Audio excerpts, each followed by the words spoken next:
Everyone, welcome to my channel. Thank you so much for stopping by and watching this video. I really appreciate it. If you are as obsessed with handbags as I am, this is the place for you, so please hit that subscribe button. And if you'd like to be notified when I upload new content, please hit that bell below.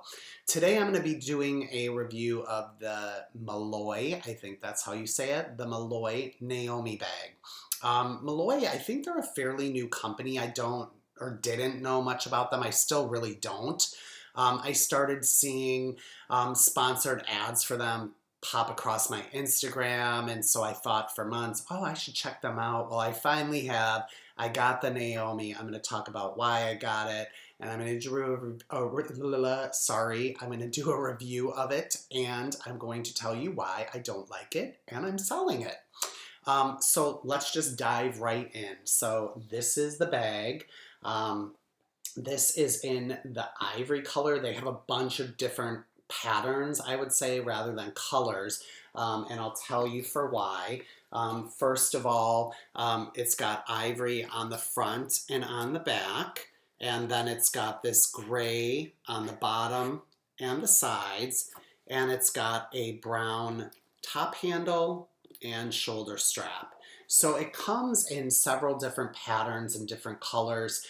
There isn't a solid color option, which I think is kind of cool, but there's some bags with more colors. This might be one color, this another color, this, you get the picture. It comes in a bunch of different colors. I thought it looked unique and interesting. It reminded me of a Mlouye puzzle bag, actually, and I think it's really architectural. It's structured, it's interesting. I did scour YouTube for video reviews of this bag, found zero. I did even look for written reviews, zero. So I really had nothing to go on when I bought this bag, so I finally bit the bullet and bought it. The price of this bag is $525. I actually got it for, I think, a total of $473 because I did just Google a Mlouye coupon code and I found one that actually worked. That's my first issue with this bag, the price point. $525 for this is absolutely ridiculous in my opinion. I compare this to two other bags that I consider in the same price point category. The Aspinal of London Sasha Satchel, which is regularly $555. I did review it. I'll try to remember to link that review below because they are having a massive sale right now. I think everything is 50% off.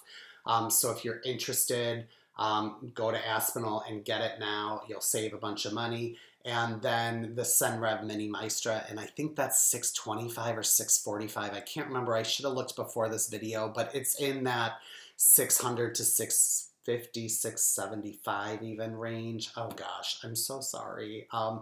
But I'll link that below too. But I consider these all to be in a very similar price and similar lifestyle category. This is more comparable in size to the Senreve Mini Maestra than it is to the Sasha Satchel. The Sasha Satchel's narrower.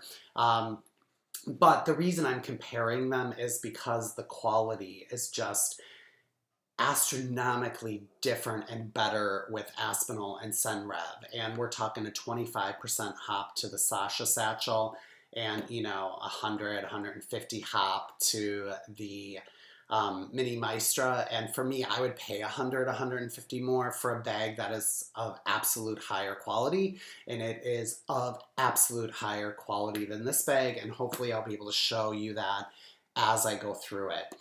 On dimensions, it's 9.25 across.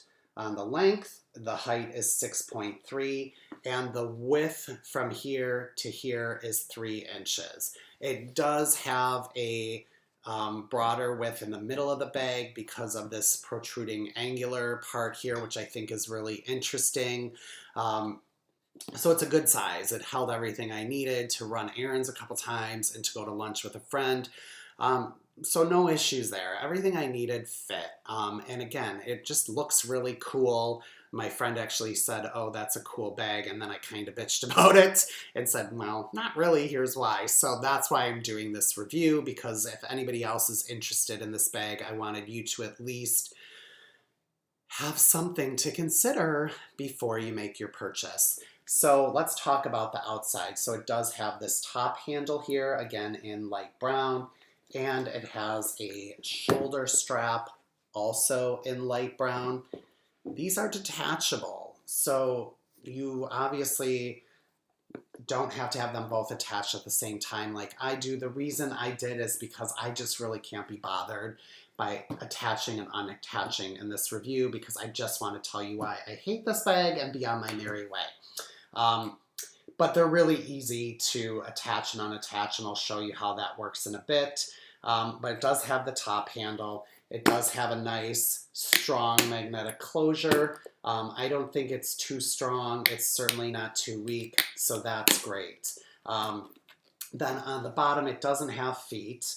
The gray piece, the gray bottom is higher up than where the ivory comes down. So when you set it down, it's this thin pieces of the ivory colored leather here that are going to touch the ground, which I probably wouldn't put this on the ground. I had it looped over my chair at lunch.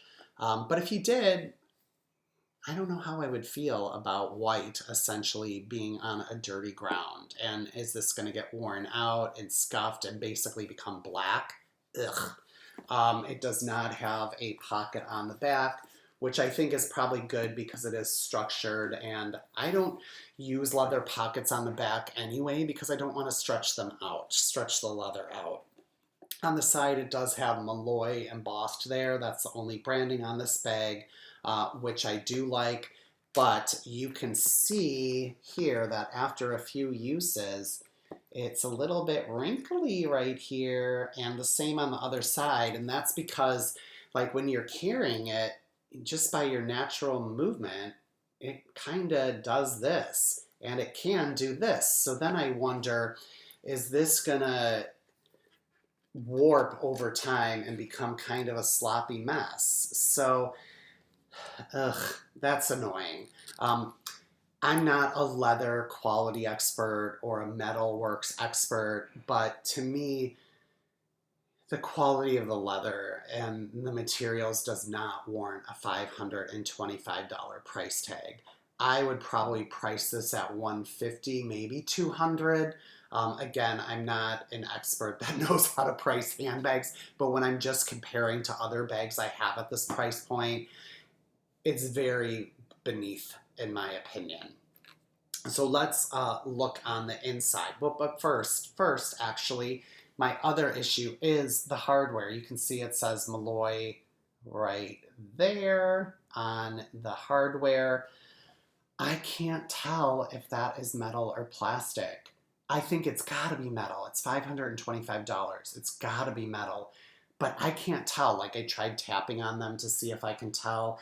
If it's a metal, it's certainly a much cheaper metal than you would find on a Aspinal bag, for example, or a Senreve bag, which they have much nicer hardware than this. So do most bags I own, actually, regardless of their price point. And then the same applies here. It does have the Mlouye on the magnets here. I can't tell if the outer circle is plastic and it's this little inner circle that's the magnet, or if it's metal on both the top and the bottom. I can't tell, but what I can tell is it just looks cheap. It just looks cheap. There is where you attach the shoulder strap and the top handle. You just unbuckle that, slide this leather strap through, and then you pull off the top handle or the shoulder strap. And to reattach them, you just do the reverse of that. So it was really easy to attach and unattach. I used it as a shoulder bag all 3 times. That's what I bought it for, and I would probably always use it as a shoulder bag. But if you're going back and forth, that's not going to be a problem. The big problem I have with this bag is on the inside, and that's because of that right there. It has a separator, which is great because you can put your phone up here and keep it away from all your other things, but it's plastic. It's a clear plastic divider, and I just thought, are you for real? when I open this, because all it's going to take is keys or a pen or another sharp object to poke a hole in that or poke dents in that. So this thing is going to become dented over time. It's going to lose its, what do you call it, transparency? It's going to become like grimy and dirty and fingerprinty and all of that stuff. And it's just nasty. It's going to become nasty. And I can't believe on a bag for $500+ they would use such a cheap material for the inner divider. I mean, that is just unbelievable to me. And then it does say on a gray patch here, it says Mlouye, manufactured from finest leathers. Manufactured from finest leathers. Like, I'm not a leather expert, so maybe I'm wrong. Maybe somebody who has this bag will comment and say you're wrong, this is high quality, but it doesn't feel high quality to me. Then it's got a zipper pocket here. It is wider on this side than this side, which makes it hard to utilize part of the zipper pocket because I can't even get I have to really force my fingers down into this lower corner down here because it's so tight. So I'm not quite sure why they would do that. This would be a great place for a wallet if they had this side the same as this side. I also cannot tell if the zipper here is plastic or metal. I mean, I think it's plastic. I think this is plastic, but I can't tell on the other ones what it is. And that's a problem because you should be able to tell. You paid $525 for this bag, which is a ridiculous price point. So there you have it, the Mlouye Naomi bag. I don't like it. I would never pick this over the Sasha Satchel, the mini Maestra, or my Belmont bag. And those are the bags that I consider, or even the Cambridge Satchel Company satchel I have. I would choose any one of those over this. That's why this has got to go. I thought this would be just a cool, fun bag. It certainly is cool looking. So I will put a link down below to this bag. I will put a link to the Senreve bag, and I will put a link to the Aspinal bag. Again, Aspinal is having a massive sale. I didn't check this morning, but as of yesterday, everything was 50% off. So I hope you all have a great weekend, and thanks again for watching. Next week, I'm going to do my favorite bags of 2021 video, which I am super excited about. So I will see you all next Saturday. Enjoy your weekend.